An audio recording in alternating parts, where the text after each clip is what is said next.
ये हो गया हमारा इक्विवेलेंट वेट। नाउ हमें देखना है आगे methods for calculation of atomic wait and molecular weight.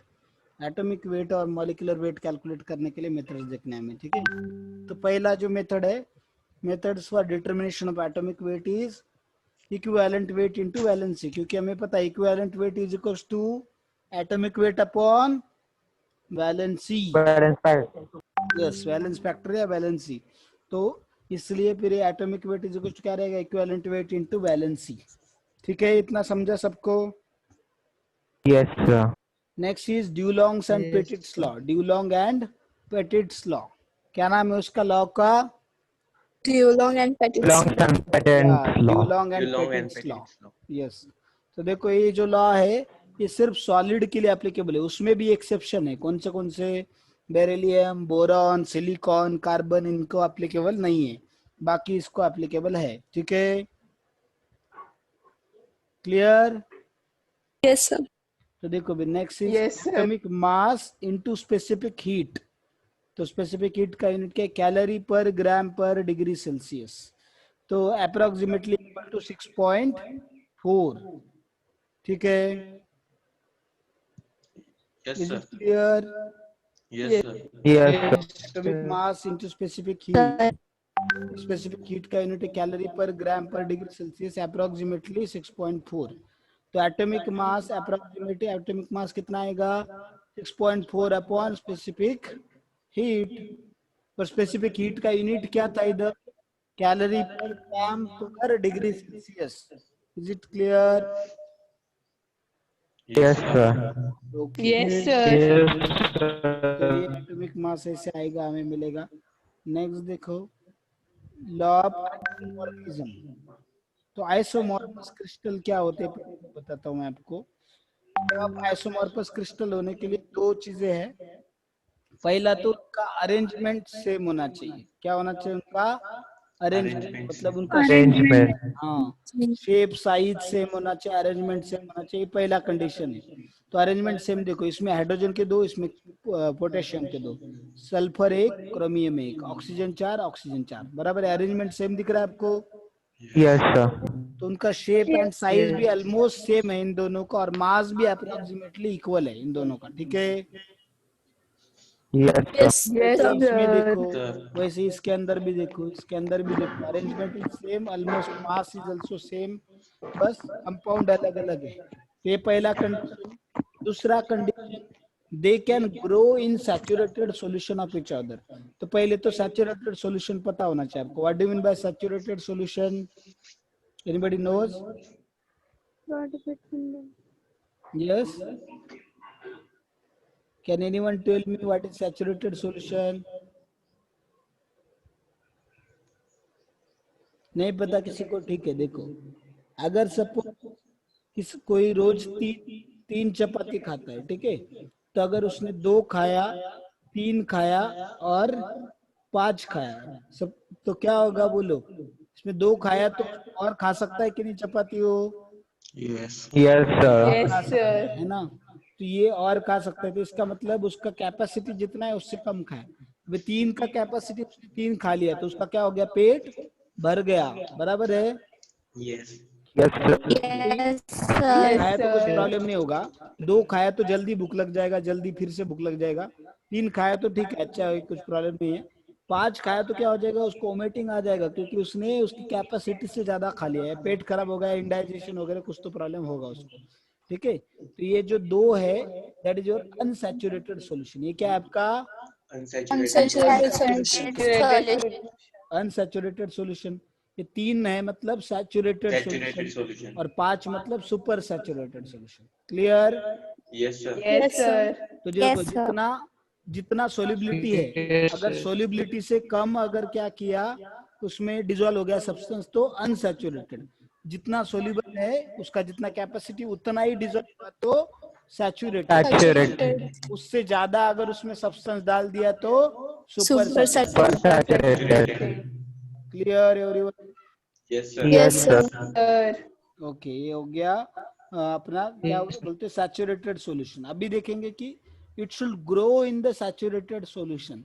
इसका मतलब क्या कि देखो अगर H2SO4 के छोटे से क्रिस्टल को K2CrO4 के सॉल्यूशन में डाल दिया जाए तो क्रिस्टल बड़ा होना चाहिए, बड़ा बड़ा बड़ा होना चाहिए, छोटा सा था तो बड़ा होना चाहिए, ठीक है। या अगर K2CrO4 के छोटे क्रिस्टल को H2SO4 सॉल्यूशन में डाल दे तो बड़ा होना चाहिए, ठीक है। तो उसका साइज बढ़ते जाना चाहिए, तो उसको बोलते ग्रो होना। ग्रो होना समझ में आपको? Yes, Yes, sir. sir. Yes, isomorphous crystal ऐसे दो क्रिस्टल को बोलेंगे जो एक दूसरे के सैचुरेटेड सॉल्यूशन में ग्रो होते हैं। ये दूसरा कंडीशन, और पहला कंडीशन हमने देखा था जिसमें arrangement shape, size. And size is same. Is it clear? Yes, sir. Yes, sir. Atomic weight का क्या है? एटॉमिक वेट अप्रोक्सीमेटली इक्वल होना चाहिए, उसका Okay, sir. इक्वल है मतलब वो approximately atomic weight is also, atomic weight नहीं आएगा उसका, मॉलिक्यूलर वेट अप्रोक्सीमेटली इक्वल आएगा, ठीक है। Sir. ओके, तो ये हो गया आइसोमॉर्फस क्रिस्टल्स। किसका ऑडियो ऑन है? प्लीज आपका ऑडियो ऑफ कर सकते हैं क्या, क्योंकि इसमें इको आ रहा है। अक्षदा थोरात, ओके। आप ऑडियो तभी ऑन कीजिए जब आपको कुछ पूछना है या बताना है, तो ठीक है, और फिर से ऑफ करने का तुरंत। अभी नेक्स्ट देखो, इसमें ये वाला हमने देखा कि isomorphous crystal. Clear? What do you mean Yes, sir. Crystal? Okay, ये आइसोमॉर्फस क्रिस्टल्स हो गए अलग अलग। तो अभी आइसोमॉर्फस क्रिस्टल के केस में, और जो देखो ये जो टेंडेंसी है आइसोमॉर्फस क्रिस्टल का एक दूसरे के सॉल्यूशन में, एक दूसरे के सैचुरेटेड सॉल्यूशन में ग्रो होने का, उसको सीडिंग बोलते हैं। क्या बोलते हैं उसको? Seeding. सीडिंग, ठीक है, not kidding. Okay, what it is called as? Seeding. Seeding. Yes, remember Seeding. तो इसके ऊपर क्वेश्चन पूछा जा सकता है, so you should remember this seeding, जो इसमें लिखा हुआ नहीं है but I am telling you, ठीक है। तो you should note down this point. Is this clear everyone? Yes, sir.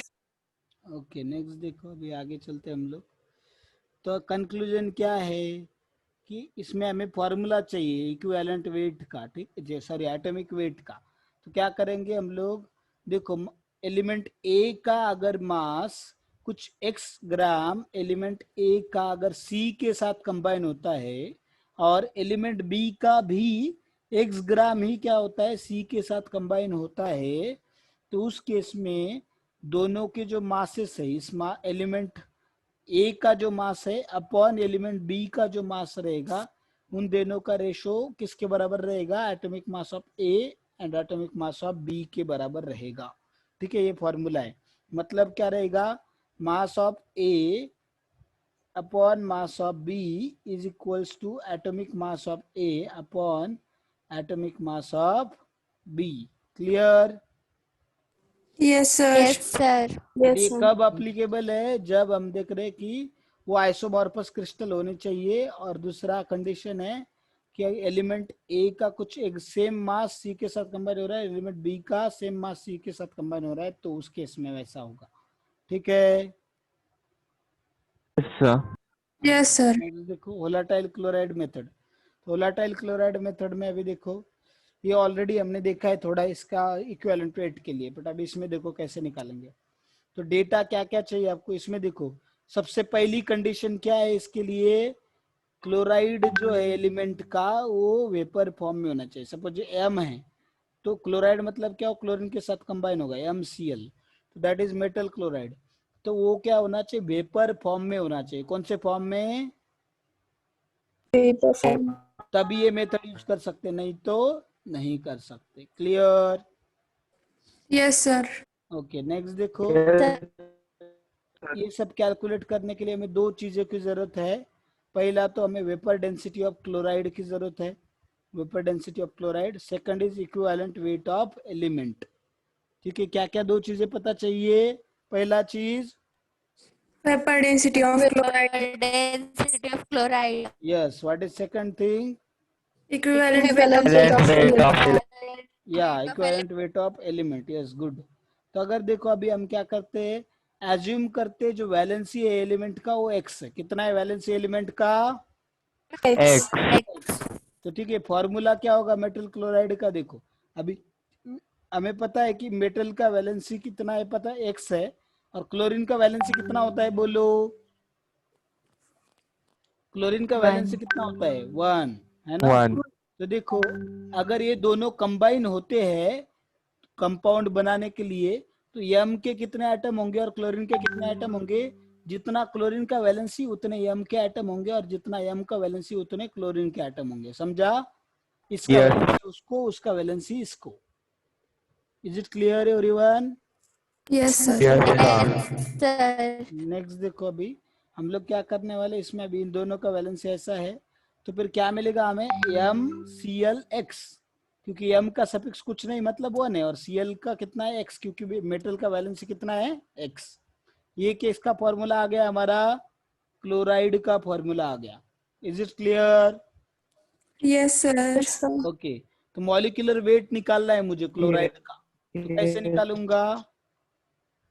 Metal का एटॉमिक वेट प्लस क्या करूंगा? ये वाला Cl इंटू कितना करना? Cl का एटॉमिक वेट पता है, एक Cl का 35.5, तो टोटल Cl कितने हैं? X, इसलिए इंटू X करना पड़ा। तो मॉलिक्यूलर वेट कितना आ गया? Atomic weight of metal plus 35.5 into X। Okay, understood this much? Yes, sir. Yes, sir. Okay, so atomic weight Yes, equals sir. to equivalent weight into valency। equivalent weight into क्या होगा? valency। Valency. so ये आ गया A into, तो देखो equivalent weight इसका E है ऐसा assume किया, और valency पता है हमें, तो equivalent weight E into X कर दिया। तो atomic weight जो था इधर, इस atomic weight मेटल के atomic weight को किससे रिप्लेस करेंगे? E into X से रिप्लेस करेंगे। इतना क्लियर है सबको? Yes, sir. और हमें रिलेशनशिप पता है, molecular weight is equal to क्या होता है? 2 इंटू वेपर डेंसिटी, बराबर है ना? Yes, sir. Yes, sir. Chapter में देखा हमने। यस, तो फिर अभी क्या करेंगे हम लोग, इसमें से x कॉमन निकाला तो क्या बचेगा? इधर E बचेगा, इधर 35.5, तो हमें मिलेगा x कॉमन निकाला और inside the bracket E into 35.5 मिला। Clear? Yes, sir. Yes, sir. Yes, तो फिर देखो अभी हम क्या करेंगे, x इज इक्वल टू क्या मिलेगा हमें? 2 into vapour density upon equivalent weight plus 35.5। Five. Yes, तो ये आ गया, वैलेंसी मिल गया किसका? मेटल का। तो इसलिए हमें इसमें देखो, इस फॉर्मूले में कौन सी दो चीजें जो अननोन है, हमें कौन सी दो चीजें है इस फॉर्मूले में? कौन सी दो चीजें जो हमें चाहिए तभी ये वैलेंसी में निकलेगा? Vapor density Vapor and equivalent weight. हाँ, vapour density of chloride and equivalent weight of element. Clear? तो देखो Yes, sir. इसलिए Yes, दो sir. चीजें Yes. चाहिए, याद रखो, वेपर डेंसिटी क्लोराइड का है और इक्विवेलेंट वेट एलिमेंट का है। तो ये दो चीजें अगर हमें पता है तो वैलेंसी मिल गया। तो वैलेंसी से एटॉमिक वेट कैसे मिलेगा? ये देखो इधर फॉर्मूला दिख रहा है ना आपको, atomic weight Valency into equivalent. हाँ, और इक्विवेलेंट वेट ऑलरेडी हमें पता है, वैलेंसी निकाल लिया हमने। तो इक्विवेलेंट वेट को वैलेंसी से मल्टीप्लाई करेंगे तो हमें क्या मिल जाएगा? क्या मिलेगा? इक्विवेलेंट वेट को वैलेंसी से मल्टीप्लाई करेंगे तो हमें क्या Atomic मिलेगा? Atomic weight. Atomic weight. ये सब क्यों atomic कर रहे हैं हम लोग? ये किसके मेथड दिख रहे हैं सारे? एटॉमिक वेट कैलकुलेट करने के लिए मेथड्स दिख रहे हैं हम लोग अलग अलग। ठीक है? Yes, sir. हाँ, तो ध्यान रखा करो क्या चल रहा है, कौन सा टॉपिक दिख रहे हैं, कौन से टॉपिक के अंदर सब टॉपिक कौन सा दिख रहे हैं, चैप्टर कौन सा चल रहा है, वो ध्यान में होना चाहिए। ठीक है? चैप्टर कौन सा चल रहा है पता है ना सबको? Mole concept. Yes, हाँ, sir. दूसरा नाम क्या है इस चैप्टर का? एक all एंगल का। concept. Some basic concept of Some chemistry. basic concept. हाँ, some basic concept of chemistry. Yes, some basic concept of physical chemistry. अभी देखो नेक्स्ट, ये केमिस्ट्री का ही बोल सकते हैं हम लोग। तो ये वोलेटाइल क्लोराइड मेथड समझा क्या सबको? Yes, sir. Yes, sir. Yes, sir. देखो अभी ये लास्ट दो चीजें देख के हम लोग स्टॉप करेंगे, then I will give you homework, then you can complete your homework tomorrow. If Cp upon Cv is equals to gamma, तो इधर Cp क्या है? Cp is molar heat capacity at constant pressure. क्या है वो? molar Molar heat capacity at constant temperature. pressure. P for pressure. Molar heat capacity at constant Constant pressure. pressure. Yes. And Pressure. this CV क्या है इधर? Molar capacity heat at constant volume. Yes, molar heat capacity at constant volume. और इन दोनों का ratio जो है वो gamma के बराबर। ये जो है इधर लिखा हुआ है क्या है? गैमा। क्या है वो? Gamma. गैमा। ठीक है, तो गैमा जो है यामा नहीं है, वो क्या है? Gamma. Clear? What is it? Gamma. Gamma. Gamma. वो क्या है? वो क्या डिनोट करता है? गैमा किसका सिंबल है? पॉइसन्स रेशियो। किसका रेशियो? Poison.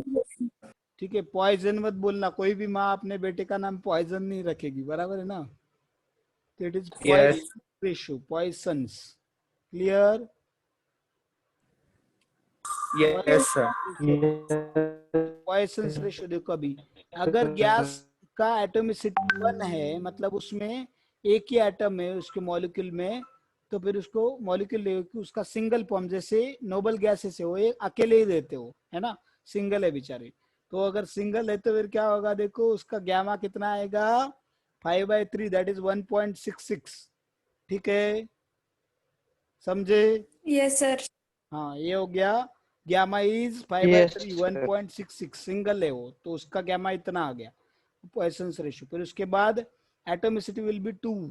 एटॉमिसिटी 2 है, मतलब मैरिड पर्सन है। ठीक है, both are, that person is married, अभी ठीक है, दैट इज एटॉमिसिटी इज 2। तो एटॉमिसिटी 2 है, तो मॉलिक्यूल में गैमा कितना होगा उसका? 7/5, that is 1.4। Is it clear? Yes, sir. Atomicity 3 मतलब हम दो, हमारा Yes, sir. एक है ना, दो पेरेंट्स Yes, और एक sir. बच्चा है उनका, तो ये हो गया एटॉमिसिटी 3।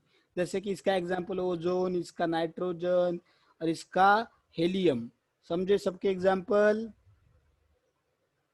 ठीक है, Yes, sir. तो आपको गैस देख के समझ जाएगा उसका, Yes. गैस का फॉर्मूला देख के पता चल जाएगा उसका एटॉमिसिटी कितना है। बराबर है? बराबर है कि नहीं? Yes, sir. हाँ। और अगर आपको गैस पता नहीं है, बट अगर उसको गैमा पता है, तो भी आप एटॉमिसिटी बता सकते हैं। बता सकते हैं कि नहीं बता सकते? Yes, sir. गैमा Sir, के बता अगर ये सकते। तीनों में से कौन सी वैल्यू देखो, अगर 1.33 है तो एटॉमिसिटी 3, 1.66 है तो एटॉमिसिटी 1। तो एटॉमिसिटी पता चल गई, तो क्या करने का? उसका मॉलिक्यूलर वेट अपॉन एटॉमिसिटी करेंगे तो आपको एटॉमिक वेट मिल जाएगा। क्लियर? Yes, sir.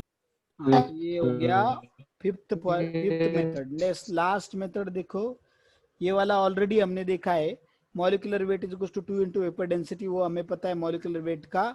और दूसरा है Victor Meyer's method is use to determine molecular weight of volatile compound.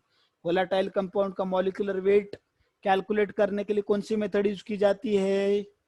Victor Mears हाँ, method. Victor method. तो विक्टर मेयर्स मेथड, तो ये मेथड में क्या है क्या नहीं आपको कुछ लेना देना नहीं, उसका कुछ करना नहीं, जस्ट रिमेम्बर द नेम। उस मेथड का नेम क्या है? Victor Mears method. हाँ, विक्टर मेयर्स मेथड। और किस लिए यूज की जाती है?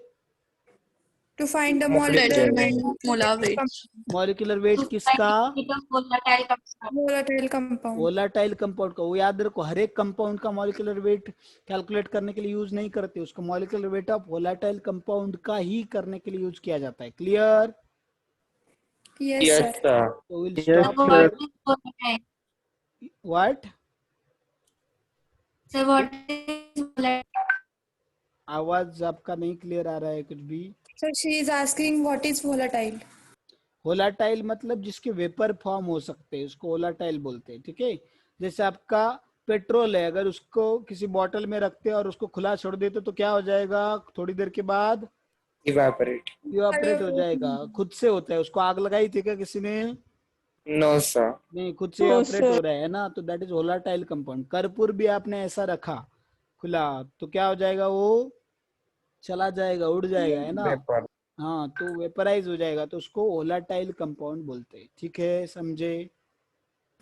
Yes, sir. Clear? Yes, sir. Yes, sir. जैसे वाटर को भी बॉईल किया तो क्या होगा, उसके वेपर बन जाएंगे, तो उसको होलाटाइल कंपाउंड बोलते हैं, समझे? Yes, जैसे sir. Study is also volatile, बराबर है ना, but movies Yes, sir. Are non volatile, है ना? कि नहीं, क्लास में आज पढ़ाया तो हम आज ही भूल जाते हैं उसको। मूवी देखा तो 1 साल तक भी हमारे डायलॉग भी याद हो जाते हैं, पता नहीं, क्योंकि उसमें इंटरेस्ट लेते हैं ना, इसमें ध्यान ही नहीं देते, करना है इसलिए करते हैं, इंटरेस्ट लेते ही नहीं, हार्ट ही नहीं डालते इसमें। तो इसमें भी आप मूवी जितना इंटरेस्ट से देखते ना, जितने पसंद से देखते, उतना अगर लेक्चर भी उतने इंटरेस्ट से अटेंड करेंगे तो आपको पूरा लेक्चर भी याद रहेगा एज इट इज। ठीक है, अगर उतने सीरियसनेस से अगर आप अटेंड करते हैं तो। Terms and conditions applied, understood? Yes, sir. Yes, sir. What is homework for today? देखो, what is homework? Illustration number 40, 41, 42, 43 and beginner box number 5. That is homework for today. ठीक है, समझा? 40, 41, 42 and beginner box 5. ये numerical के homework है, और जितना भी हमने टॉपिक देखा उसके सारे फॉर्मूले लर्न करने अच्छे से, और उसका लिस्ट बनाना है। ये गोल्डन पॉइंट देखते, 1 minute just and will stop. Equivalent weight of species changes with reaction in which, हाँ, इक्विवेलेंट वेट रिएक्शन बदल गई तो बदल जाता है, क्यों? क्योंकि हमें पता है रिएक्शन बदल गया तो उसका वैलेंस फैक्टर बदल जाएगा, इसलिए इक्विवेलेंट वेट बदल जाएगा। तो equivalent weight is not a constant quantity, it's a variable thing. Clear? Yes, sir. इसके ऊपर नीट जेईई में क्वेश्चन पूछा जा चुका है, Yes, क्वेश्चन sir. लेंगे। ओके, नेक्स्ट देखो, amount of substance which loses और गेन 1 मोल ऑफ इलेक्ट्रॉन। कोई भी सब्सटेंस अगर 1 मोल इलेक्ट्रॉन लूज या गेन करता है तो उसके ऊपर देखो 96500 कूलम इलेक्ट्रिसिटी होगी। तो ठीक है, अगर उसमें, या मैंने बताया कि कोई सब्सटेंस ने 1 मोल इलेक्ट्रॉन लूज किए या 1 मोल इलेक्ट्रॉन गेन किए, या उसमें से 96500 कूलम इलेक्ट्रिसिटी पास हो गई, तो वो जो अमाउंट ऑफ सब्सटेंस कितना रहेगा, वो सब्सटेंस अमाउंट ऑफ सब्सटेंस उसके इक्विवेलेंट वेट जितना रहेगा। कितना रहेगा वो? कितना रहेगा amount of substance? As Equivalent equivalent weight weight. जितना. इक्विवेलेंट वेट जितना रहेगा। ठीक है, समझा?